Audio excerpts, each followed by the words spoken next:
Hi, I'm Meghla here.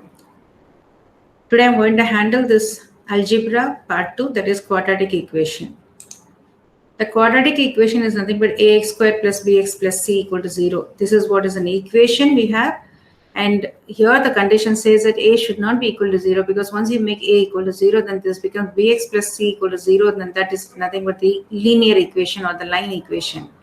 So linear equations, you will have the line graph, whereas when you have quadratic equation, you're going to have a parabola here. So you know that the square terms are there, so therefore you will have two values of x here, and those two values normally we represent that as the roots of the equation. So the two roots of the equation is nothing but the x values, and that can be found out by this formula minus b plus r minus root of b square minus 4ac by 2a.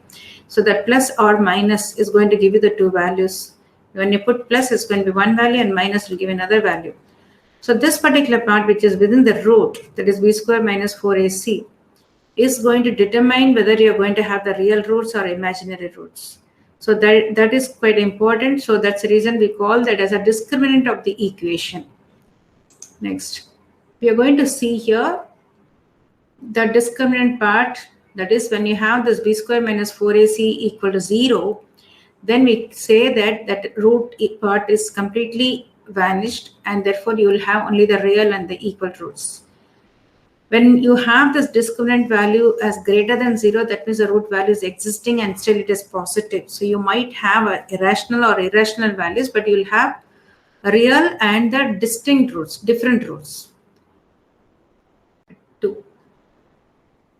In the third case, we are going to see that the root value is going to be negative, because b square minus 4ac is going to be less than 0. So once you have the negative root, or within the root which is negative, then you are definitely going to have the complex roots.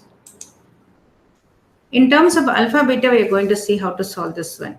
So let us consider that these two equations, that roots of the equation of this ax squared plus bx plus c equal to 0 as alpha and beta. So we can say x equal to alpha and x is equal to beta. So in that case, we can bring it to the other side, left side, and can say x minus alpha equal to 0 or x minus beta equal to 0. And you write it in this form, like x minus alpha into x minus beta equal to 0. And from that, you can expand and bring it to this form, like x square minus x of alpha plus alpha beta equal to 0. Similarly, if you have to compare with this quadratic equation, you can see that here x square coefficient is 1. So from this equation, I'm going to bring it in the same form. So for that, you can just divide this by a. So when you divide this by a, you can see that this is x squared plus b by a, x plus c by a equal to 0. So when you have this in this form, you can just compare the two. You can see that the x coefficient here is minus of alpha plus beta, where this is b by a. So we can say alpha plus beta is nothing but minus of b by a. That is nothing but coefficient of x.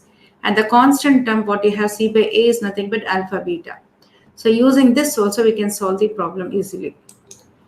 And now I just want to show you some of the equations which you have. That is, you have this particular equation. If you apply this formula here, you can see that your a value is, that is a coefficient of x squared, which is 1, b value is 2, and c value is again 1.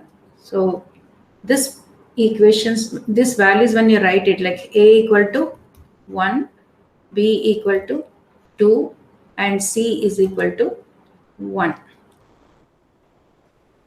Just substitute these values to get this answer as minus 1, because you can see that the discriminant value, the b square minus 4ac, has become 0. Therefore, you will have real and a single value, that is minus 1. Next is, now you have this equation. Try to solve this equation and see that later. That is, when you try to solve this one, you can see that you have this three values, like 1, 2, and minus 2 as a, b, c. When you substitute that, you can see here, like you don't have this as 0, but you have some values, and because of this, you're going to get two values. Since root 3 is an irrational number, so you're going to have irrational roots. And the next is, again, you're going to see this the similar kind of an equation, but here you're going to have complex roots. That is because of these values. When you're going to substitute here the ABC values, you can see that this becomes negative. So the root of negative value is going to give you complex numbers. So you will have imaginary roots. It is not the real root. So one is minus 2 plus minus of root of minus 4 by 2, and the other one is going to be minus 2 minus root of minus 4 by 2.